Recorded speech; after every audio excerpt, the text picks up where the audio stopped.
My dad texted, "We've all agreed. Stay out of the family now." I replied, "Understood." Then I pulled my investment from the new office building project. 48 hours later, my mom was in tears. My brother was hiring lawyers, and the developer texted, "Your withdrawal just killed our funding." I smiled and wrote, "I was standing in line at a coffee shop when the text came through. We've all agreed. Stay out of the family now." Just like that.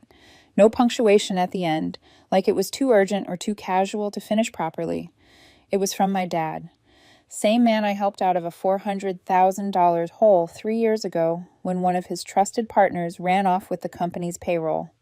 Same man who hugged me that day like I'd saved his life. Now, apparently, I was no longer family. I stared at the screen. A couple people behind me in line were getting impatient, but I didn't move. My thumb hovered over the screen for a second, and then I typed, "Understood." Then I put the phone away, ordered my coffee, and left without even waiting for it. Something in my gut shifted, not like a punch, more like a switch being flipped. Quiet, clean, permanent. On the drive home, I didn't blast music. I just listened to the sound of my own breath, ran the last few weeks over in my mind. Alyssa, my younger sister, had been whispering her way through the family business ever since she came back from San Diego last fall. Suddenly, she had ideas. Suddenly, she wanted a seat at the table, but she didn't want to earn it. She wanted to inherit it. And apparently, she had succeeded. What they didn't know was that I had anticipated something like this. I'd been watching her work the angles. She wasn't clever, just bold, reckless bold. I saw the signs months ago when she started questioning my role in meetings, saying things like, "Why does Evelyn always get final say?" And "We should modernize how we vote on decisions." It sounded democratic, fair, but it was a setup. They didn't know I still controlled the biggest private stake in the new office complex, not just in capital, but in design. I had signed off on the core engineering plan. Without me, the permits were nothing but paper. So, I called my advisor, Mark, the second I pulled into my driveway. "Pull everything," I said. "All of it from the West Side development. Move it to the Midtown renovation project we discussed last week. Make it fast." Within hours, the wires were in motion. 2 days later, the building site stalled. Workers were sent home. The bank called off the loan. Permits expired. And just like that, the crown jewel of my father's so-called legacy hit a brick wall. My mom showed up at my condo that night. I didn't answer the door. I watched her on the security feed. She stood there for 10 minutes, then left. She texted me an hour later, "I don't know what you're doing, but you're hurting everyone." I didn't reply.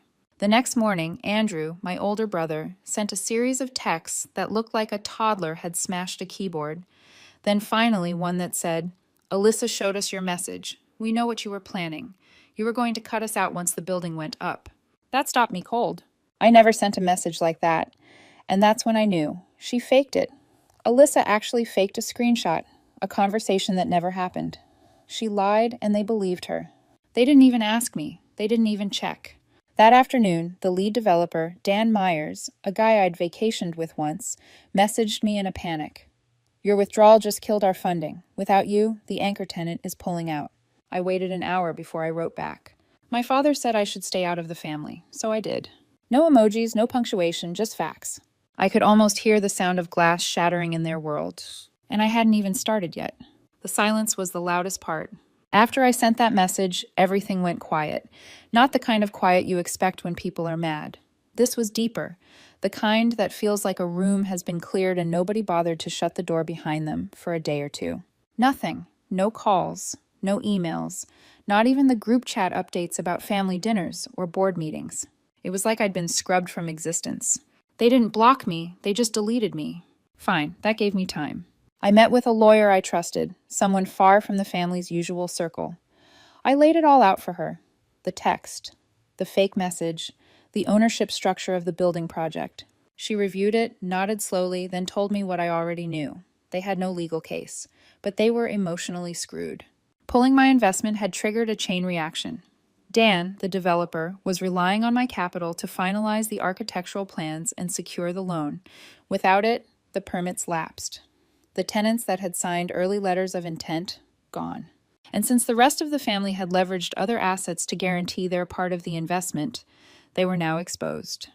Very exposed. That weekend, I heard from a mutual friend that my father had flown to Miami to meet with a private equity firm. Rumor was he was trying to replace my funding with a last-minute deal, the kind that came with ugly terms and long strings. I didn't interfere. Instead, I decided to hit them where it hurt most. My father's pride was wrapped around his real estate firm's reputation. Not just the buildings, but the story that our family had. Vision. That we could spot talent, build partnerships, bring cities to life. So, I called a journalist I knew from my college days, a guy who owed me a favor. I gave him a simple pitch. What happens when a family business turns on itself in the middle of a $50 million development? He liked it, a lot. The story ran a few days later. Clean. No names, just facts. But anyone in our network would know exactly who it was about. It spread fast. My dad tried to spin it, but the damage was already done. His next meeting with investors got canceled. Andrew's partners started pulling out of smaller side ventures. And Alyssa? She went dark on social media, which was the biggest red flag of all.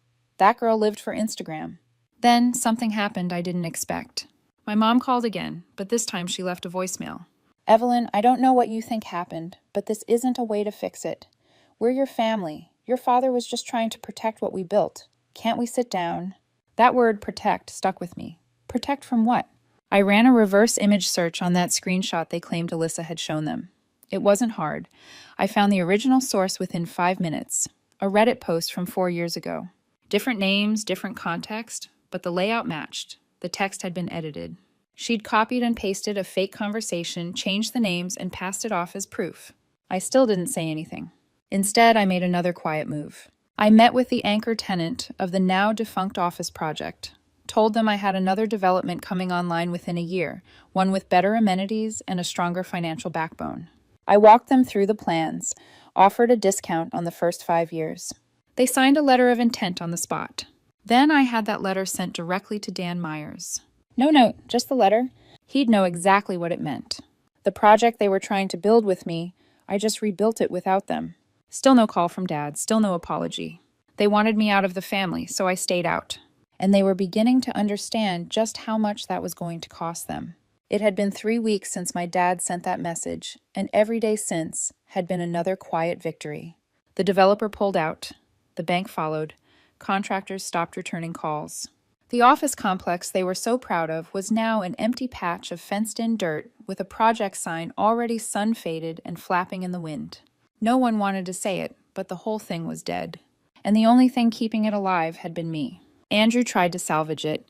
He started reaching out to private investors, calling in old favors, even hinted at repackaging the deal through one of his friend's shell companies. But people talk. Word was out that the family business was fractured and unstable, and nobody wanted their money near a sinking ship. Alyssa went completely off the radar. No more Instagram posts, no brunch selfies, no fake hustle quotes. She ghosted the office and stopped replying to internal firm emails. The firm accountant, Denise, called me after hours one night. She said quietly that Alyssa had drained one of the discretionary accounts last month, the same one used for brand development. Apparently, it covered her Mexico trip and $2,000 worth of networking dinners.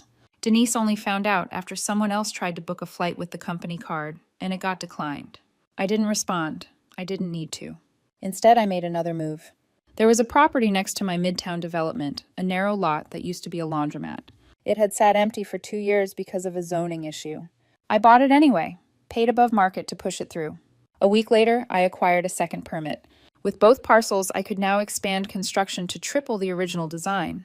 Basically, I was rebuilding the same office tower they tried to push me out of, just better, faster, and without them. They noticed. That Friday night, I showed up to a local charity gala. I wasn't planning to, but a donor dropped out and I got an invitation last minute. I knew my parents would be there, and I was right.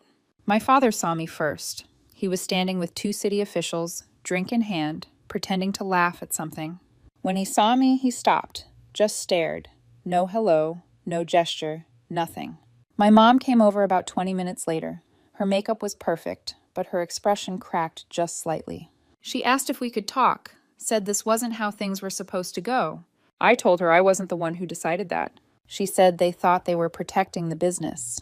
That word again, protecting. They never protected me. They never even asked if what Alyssa showed them was real. No one verified anything. They just believed her. A couple lines of fake text on a screenshot, and I became the villain overnight. I walked away without saying anything else. The next morning, Dan, the developer, messaged me directly. "You're rebuilding it, aren't you? Midtown. We saw the permits." I didn't answer right away. He sent another. "Your mother's devastated. Andrew's looking for lawyers. Alyssa's disappeared. You proved your point. What do you want?" I read it twice. What did I want? I wanted one of them, just one, to come to me and say, "Did you actually say that? Did you really plan to take the business?" That never happened. Instead, they cut me out, built a false narrative, and expected me to quietly disappear. I decided it was time to collect. Later that afternoon, I drove over to Alyssa's apartment. The Audi Q5 sitting in the driveway. I paid for it, gave it to her 6 months ago after her old car died because she said she didn't want to drive a cheap brand anymore. I still had the spare key, and the title was in my name. I didn't knock. I just unlocked it, started the engine, and backed out of the driveway like it was mine, because it was. She came running out in slippers, yelling something I didn't care to hear. I didn't stop. I didn't even look at her. An hour later, she finally texted, "Seriously? You're taking the car back?" I replied with one sentence. "You faked a message to get me cut out of my own family, so yeah, I'm taking the car back." No response, not even dots.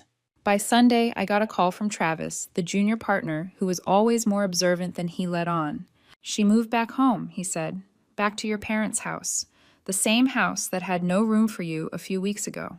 I sat on that news for a while, thought about the silence, the way they'd let me slip away without asking any questions.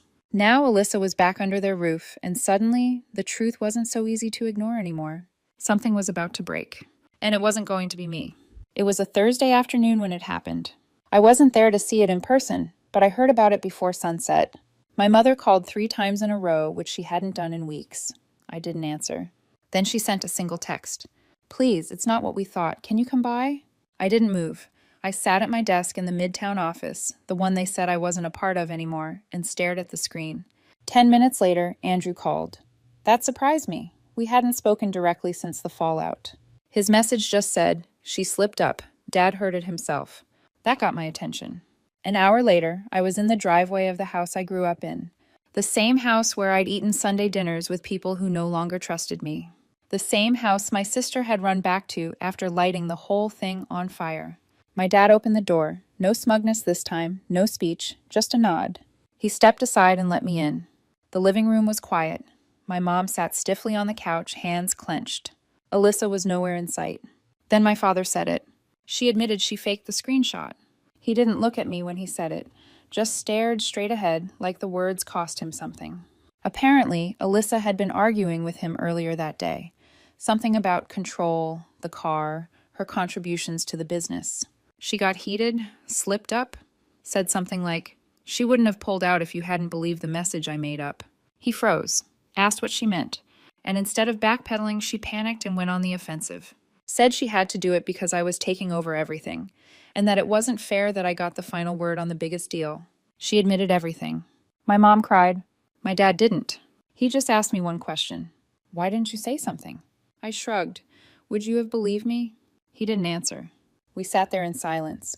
For once, I didn't feel like the outsider. I felt like the only adult in the room. They apologized.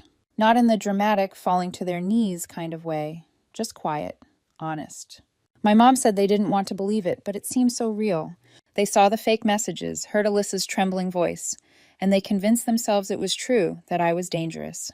I told them I'd already moved on. Midtown was happening. The tenants were lining up. The money was clean. I didn't need their approval anymore. Then something strange happened. My dad said he wanted me back in the business. Said he'd made a mistake. That Alyssa was out. That he wanted me to rejoin the leadership board and bring the Midtown project under the family umbrella again. I said I'd think about it. And I did. But not for long. That weekend I agreed, under one condition. That I had full control over every financial decision for the next 2 years. No vetoes, no committees, just me. They agreed. And just like that, the business began to heal. My name was back on the documents, my face on the branding materials. The bank that had ghosted them now calling me for meetings. Alyssa, on the other hand, was unraveling. She had lost her apartment, lost her car, lost the brand deals she was quietly building on the side.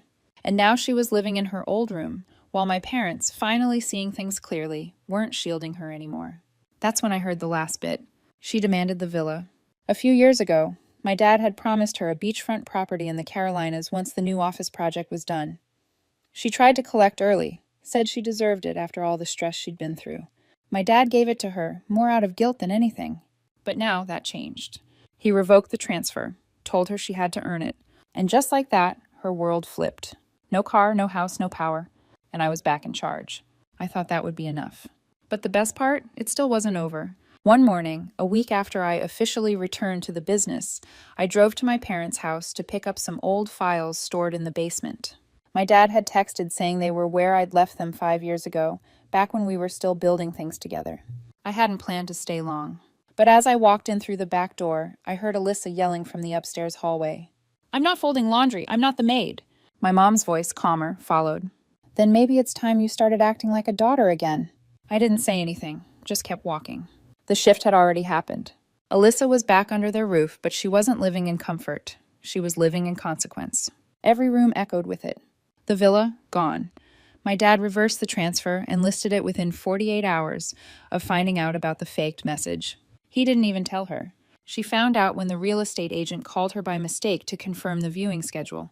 The car still in my garage. The status, gone. Her friends stopped showing up. She hadn't posted on social media in 2 weeks. For her, that was like going off the grid entirely. Even her so-called brand partners had stopped replying. One unfollowed her publicly. That one stung. At dinner that night, which I stayed for out of curiosity, my dad asked her to help clean up the dishes. She just stared at him like he'd asked her to scrub the driveway with a toothbrush. Then my mom handed her a dish towel and said, "You don't get to check out anymore." She washed dishes in silence. I almost laughed. I didn't. The next day, she cornered me in the hallway before I left. "I'm not your enemy," she said. "You acted like one," I replied. "I made a mistake." "No, you made a move." She started tearing up, but held it together. "I want to come back to the business. I can help. I need a second chance." I looked at her. This wasn't a performance. She was exhausted, humiliated, but not broken, not yet. So I gave her an offer. "There's an opening in the internship program," I said. "Entry-level admin support, $17 an hour." Her jaw actually dropped. "You want me to be an intern?" "No, I want you to learn how to be useful." She walked away without responding. 2 days later, she submitted the application. Not through me, through HR. That Sunday, I got a text from my mom. "Thank you, she needs this." I didn't answer. Instead, I made a quiet adjustment to her internship. She'd be reporting directly to one of the managers who couldn't stand her, a woman she once called a glorified secretary during a strategy meeting. She'd be learning humility the same way she lost it, slowly, painfully, in public. That night, I got a knock on my door. It was Alyssa. She looked tired, but honest. "They want me to apologize," she said. I nodded. "You should." "I'm sorry," she said. "I was selfish. I thought if I could push you out, I could finally be something." "You were already something," I said, "but you chose to be this instead." She nodded. "What now?" I leaned against the doorway and thought about it. Then I said, "Now you get to learn what it means to start over. And if you work hard, maybe one day I'll let you lead a meeting." She actually smiled, weakly. "That's fair." She turned to leave, but I called after her. "Oh, and one more thing. The car, it's still mine. You'll be taking the bus." For the first time, she didn't argue. And just like that, my revenge was over. But her lesson? That was just beginning. 3 weeks into her internship, Alyssa was a ghost of the girl she used to be. No high heels, no manicured nails, no designer bags. Just a plain blouse, flats, and a company ID badge that clipped awkwardly to the side of her purse. No one in the office treated her like family, because she made it clear she didn't want to be part of a family. She wanted to be in charge. Now she was learning what the bottom felt like. I didn't speak to her much at work. I didn't need to. Her supervisor, Tasha, the same woman she once mocked in front of a full boardroom, was in charge of her progress reports. Tasha didn't go easy on her. And to Alyssa's credit, she didn't complain. Not once. Not even after Tasha made her redo an entire set of client files because she used the wrong format. She was trying, I'll give her that. But trying didn't erase what she'd done. And there was still one last thing she hadn't done. Not really. She hadn't owned it. That came a little later.